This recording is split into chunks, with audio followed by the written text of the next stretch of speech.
Yes, $2.5 billion is how much Microsoft just dished out for Minecraft, which essentially is a game built out of blocks, but it's become hugely popular. But is it $2.5 billion worth of popular? Well, that is a question for our panel this week. We have Wendy Zukerman, who is a science and technology journalist. But I want to start with you, Seamus Byrne, the editor of CNET Australia, because your kids are massively into Minecraft. What is it about it that makes it so popular? Yeah, I think when people first see Minecraft, they do just kind of, I don't understand. Like literally you get dropped into a world and the first thing you have to do is go and punch a tree, like to just get some wood, because you start with nothing in this vast open world. You make tools, you start digging, you start mining. I mean, literally the name Minecraft means you mine things and you craft things. You go and build all these mines of things, but then you start to get access to, there's this particular material called redstone that essentially creates an electrical system within the game, right? Where you can create kind of binary systems that have on and off gates. And suddenly, you know, it opens up, creating like powered railway systems, creating automatic doors, creating all kinds of things that even people have made working hard drives inside Minecraft. There is a certain point where Minecraft just stopped being like a game environment. It started being like this playground of ideas. I think, you know, somebody's recreated the entirety of Denmark. Someone's recreated the entirety of Westeros from Game of Thrones. The Death Star. It's just an amazing universe. Why do you think it's been so popular, Wendy?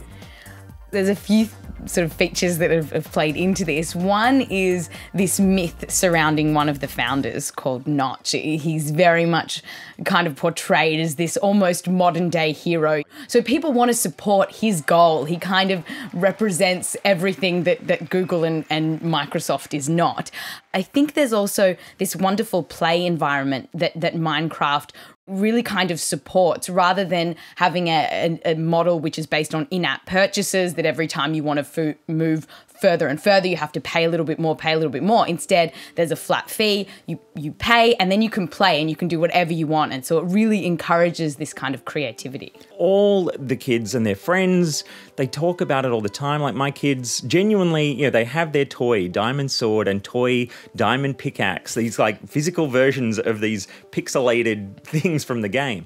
And they just run around talking about it, telling stories, making, so it's like they live out kind of Minecraft even when they're not playing it anymore. And they read books about it all the time. Like it is so everything for them right now, in the way that I guess when we were kids, it might have been some cartoons or some like set of toys, but for them, it's now this digital landscape that actually goes so far beyond what your traditional toys even can, that just means everything to them. And in many ways, if we are going to compare it to Lego, when I was growing up, Lego was this wonderful tool that you just had bricks and you could play with them. But then Lego worked out quite recently that they would make much more money if, instead of having this very open world of bricks and you can do whatever you want with them, here's a model of a castle, build the castle and then buy another model. There's no longer this kind of open-ended world that you can create with Minecraft.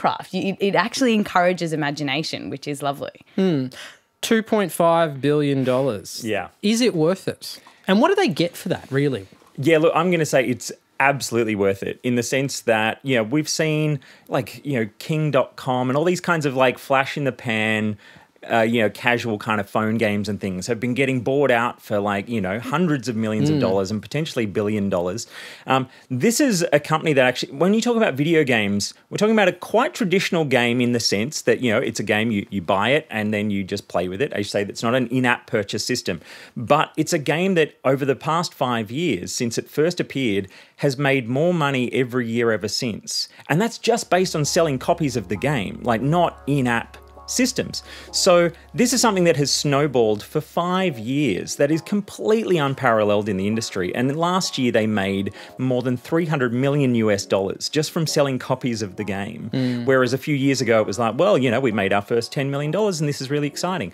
What are the concerns that people have about Microsoft buying Minecraft? Yeah, I think for me, like one of the big things is just, you know, it's not going to be this year or next year, but it is that sort of slow process where they sort of start to look for, how do we really make money out of this? If they just start to kind of chip away at some of the freely creative stuff that goes on, and say like freely exchanging worlds. You know, you can build a world and then just put it online and let people download it or share it.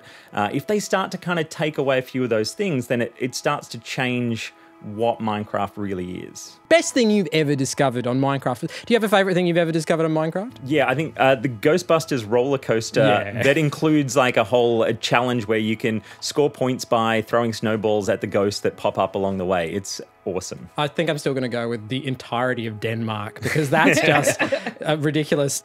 That's all we have time for here. Very big thank you for our panel here for coming back. Cheers. Thanks.